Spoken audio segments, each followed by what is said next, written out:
Madam क्या मैं pregnancy में सेक्स कर सकती हूँ? मैडम मेरा 3 महीना है, क्या मैं सेक्स कर सकती हूँ? मैडम मेरा 8वां महीना लग रहा है, हस्बैंड पूछ रहे थे क्या हम सेक्स कर सकते हैं?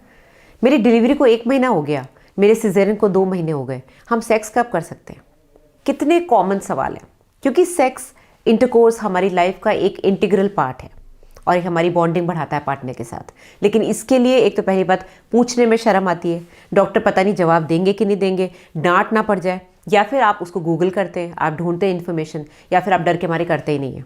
स्पेशली जिन लोगों को पहले मिसकैरेज हो चुका है, या फिर जिनको पहले रप्चर ऑफ मेम्ब्रेन्स हो चुका है कि भाई टाइम से पहले पानी की थैली फूट गई, वो डरते हैं और डर के मारे पूछ भी नहीं पाते और सही इन्फॉर्मेशन उनको कोई देता नहीं है। तो आज मैं डॉक्टर सोनल परिहार आपको इस बारे में एक साइंटिफिक नॉलेज दूंगी, साइंटिफिक कंसेप्ट बताऊंगी कि एक्चुअली सेक्स को करना चाहिए कि नहीं करना चाहिए और कब नहीं करना चाहिए। ठीक है, तो आज हम बात करेंगे उन लेडीज़ की जो प्रेग्नेंट हैं और जिनको ये समझ में नहीं आ रहा कि मुझे सेक्स करना चाहिए कि नहीं करना चाहिए। पहली बात, आपको कब नहीं करना चाहिए। अगर आपको ब्लीडिंग हो रही है, ऑब्वियसली अगर आपको ब्लीडिंग हो रही है, बच्चे को खतरा है, थ्रेटेंड मिसकैरेज है, या फिर आपका बच्चेदानी का मुंह टाइम से पहले खुल रहा है, आपको सर्वाइकल इनकॉम्पिटेंस है, यानी कि सेकेंड ट्राइमेस्टर में बच्चेदानी का मुंह खुलना शुरू हो गया है, तो फिर तो ऑब्वियसली बात है आप सेक्स नहीं करेंगी। आपके पेट में दर्द हो रहा है, अब आपके पेट में दर्द हो रहा है तो लोअर एब्डोमेन आपको दर्द कर रहा है, आपको डॉक्टर बोले शायद गैस्ट्रिक है, शायद यूरिन इन्फेक्शन है, टेस्ट कर लिया कुछ भी नहीं निकला, तो भी आपको गैस की दवाई दे देते। भाई हर चीज़ पता नहीं चलती ना इन्वेस्टिगेशन में, तो किसी भी तरह का पेट का दर्द है तो सेक्स ना करें। आपको वेजाइनल इन्फेक्शन है, ऑब्वियसली अगर वेजाइना में इन्फेक्शन है तो बच्चे को भी रिस्क रहता है, प्लस पार्टनर को भी रिस्क रहता है। पार्टनर को आपसे इन्फेक्शन हो सकता है और आपको ठीक होने के बाद अगर आप वापस से सेक्स करते हैं तो पार्टनर से आपको इन्फेक्शन लग सकता है। तो ऐसे केसेस में जनरली दोनों को ट्रीट किया जाता है।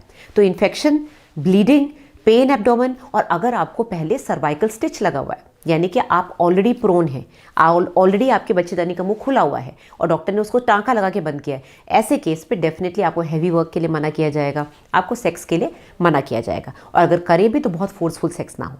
ठीक है, तो ये तो कुछ इंडिकेशंस हैं जिसमें कि सेक्स नहीं करना चाहिए।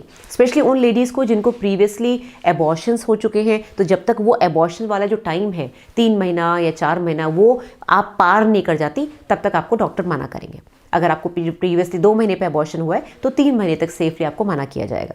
सिमिलरली अगर पहले आपको प्री टर्म लेबर हुआ है, टाइम से पहले बच्चा हो गया, तो फिर आपको बहुत प्रिकॉशन लेना पड़ेगा। ये कुछ इंडिकेशंस है। और ऑल्सो प्लासेंटा प्रीविया, यानी कि आंवल अगर नीचे है, आंवल नीचे है स्पेशली 5 महीने के बाद भी अगर वो ऊपर नहीं गई है, जैसे कि आपको पता होगा 5वें महीने की सोनोग्राफी में 90-95% केसेस में लो लाइंग प्लासेंटा आता है, बट इसमें से ऑलमोस्ट 90-95% करेक्ट भी हो जाते हैं। 7th मंथ तक आते आते प्लासेंटा अपने आप ऊपर चला जाता है। बट अगर 7वें महीने के बाद भी आपकी आंवल नीचे है तो ऐसे केस में आपको सेक्स अवॉइड करना पड़ेगा, क्योंकि उस समय का ब्लीडिंग हो गई और रास्ता खुलना शुरू हो गया तो बच्चे को खतरा हो जाएगा, क्योंकि 7 महीने के बच्चे को निकालेंगे तो शायद वो नहीं बचेगा।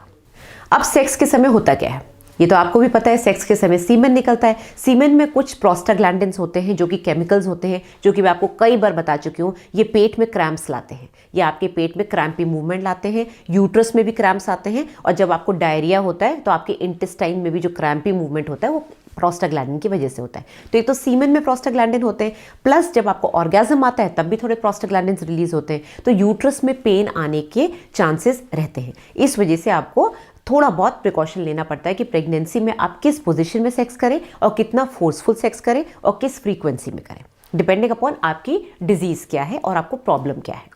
अब सेक्स क्यों अवॉइड नहीं करना चाहिए उन लोगों के लिए जिनको कोई प्रॉब्लम नहीं है।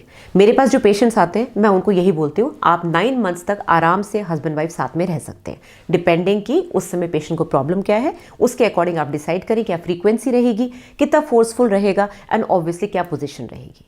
सेक्स के फायदे क्या होते हैं ड्यूरिंग प्रेगनेंसी? ऑब्वियसली आपकी बॉन्डिंग बढ़ी रहती है, क्योंकि आप प्रेगनेंसी के समय बहुत सारे हार्मोनल चेंजेस से निकलते हो, तो एक तरह से एक स्ट्रेस रिलीव करता है। ठीक है, आपका ब्लड सर्कुलेशन बढ़ाता है, आपकी पार्टनर से बॉन्डिंग अच्छी रहेगी तो आपको जो भी प्रॉब्लम्स होंगी पार्टनर आपके साथ साथ 9 मंथ्स तक आपके साथ ट्रैवल करेंगे। ये जर्नी सिर्फ आपकी नहीं है प्रेगनेंसी में, ये आपके पार्टनर की भी है, क्योंकि वो भी फादर बनने वाले हैं। डिलीवरी के बाद कुछ लोग पूछते हैं कि मैडम डिलीवरी के बाद सेक्स कैसे करें और कब करना चाहिए। तो जनरली जो आपके टांके लगते हैं, जो एपिजियोटमी होती है, जो वेजाइना में हम देते हैं, या फिर जो आपके पेट के टांके होते हैं, 2 से ढाई महीने बाद वो पूरी तरह से गल जाते हैं। अब क्या होता है कि नॉर्मल डिलीवरी में जब आपके विजाना पे स्टिचेस लगे तो वो वाला एरिया थोड़ा सा छोटा हो जाता है, स्टेनोज हो जाता है, क्योंकि स्टिचेस लगते हैं, वहाँ पर स्वेलिंग आती है, आपको शुरू शुरू में तो बहुत दर्द होता है, फिर खुजली आनी शुरू होती है, 2 महीने में वो हील हो जाते हैं। बट जो लोग सेक्सुअल एक्टिविटी अपनी रिज्यूम नहीं करते, स्टार्ट नहीं करते, उनको मैंने देखा अगर वो 6 महीने तक नहीं करेंगे या 4 महीने तक नहीं करेंगे तो विजाना सिकुड़ जाता है, क्योंकि अंदर ड्राइनेस आ जाती है, अंदर स्टिचेस की वजह से जो पेन है वो रह जाता है। तो सेक्स करने से फ़ायदा क्या होगा, एक तो आपका ब्लड सर्कुलेशन बढ़ेगा, मोर ओवर जो आपको अंदर जो स्टेनोसिस हो गई है, जो एक सिकुड़ गया है विजाना, वो वापस से खुलना शुरू हो जाएगा और आपकी वेटनेस, जो आपकी ड्राइनेस है वो कम हो जाएगी और वेटनेस वापस से आ जाएगी। तो सेक्स करने के ये फ़ायदे रहते हैं after normal delivery. Similarly caesarean के बाद भी आपके जो पेट के टाँके हैं वो 2-2.5 महीने में सूख जाते हैं, यूट्रस के टाँके भी 2 महीने के अंदर सूख जाते हैं। तो अगर मान लो 2 महीने बाद आपको सेक्स कर भी रहे हो 2-2.5 महीने बाद, तो आपको अंदर यूट्रस में कोई प्रॉब्लम नहीं होगी। ऑर्गेज़म के समय भी अगर प्रोस्टाग्लैंडिन रिलीज हो रहा है तो कोई दिक्कत नहीं होगी। ठीक है, तो ये फायदे होते हैं अर्ली सेक्सुअल एक्टिविटी रिज्यूम करने के लिए, और इसको आप 2-2.5 महीने से कर सकते हैं। साथ ही ये आपके यूट्रस को इन्वोल्यूट करने में, छोटा करने में भी फ़ायदा करता है, क्योंकि क्या होता है कि जब आपको ऑर्गेज़म आता है तो ऑक्सीटोसिन हार्मोन रिलीज होता है, और ये ऑक्सीटोसिन हार्मोन आपके यूट्रस को छोटा करता है, इन्वोल्यूट करता है। सिमिलरली जब आप बच्चे को दूध पिलाते हैं तो आपके पेट में क्रैम्प्स आते हैं ना, उसमें भी यही वाला हार्मोन रिलीज होता है। तो ये हार्मोन बच्चेदानी को वापस से पेल्विक ऑर्गन बनाने में और छोटा करने में हेल्प करता है। So that's it guys. अगर आपको वीडियो की इन्फॉर्मेशन पसंद आई हो तो जरूर लाइक करिएगा और शेयर करिएगा, क्योंकि बहुत सारे मिथ्स हैं सोसाइटी में कि सेक्स करने से बच्चा खराब हो जाएगा, पानी की थैली फूट जाएगी या बच्चे को इन्फेक्शन हो जाएगा। ऐसा कुछ नहीं होता। अमेरिका में एक ट्रायल भी हुआ था कि क्या सेक्स करने से या ऑर्गेज़म आने से लेडीज़ लेबर में जा सकती हैं, तो वो ट्रायल की भी जो इन्फॉर्मेशन है वो भी बेसलेस है, कुछ पता नहीं होता है कि नहीं होता है। इट जस्ट डिपेंड्स कि आपकी कंडीशन क्या है। तो सेक्स को अवॉइड ना करें, बहुत ही नेचुरल चीज़ है। अगर आपके डॉक्टर ने आपको बोला है कि आप बिल्कुल नॉर्मल हैं, नेचुरल है, तो हस्बैंड एंड वाइफ दोनों पार्टनर्स आराम से सेक्स कर सकते हैं।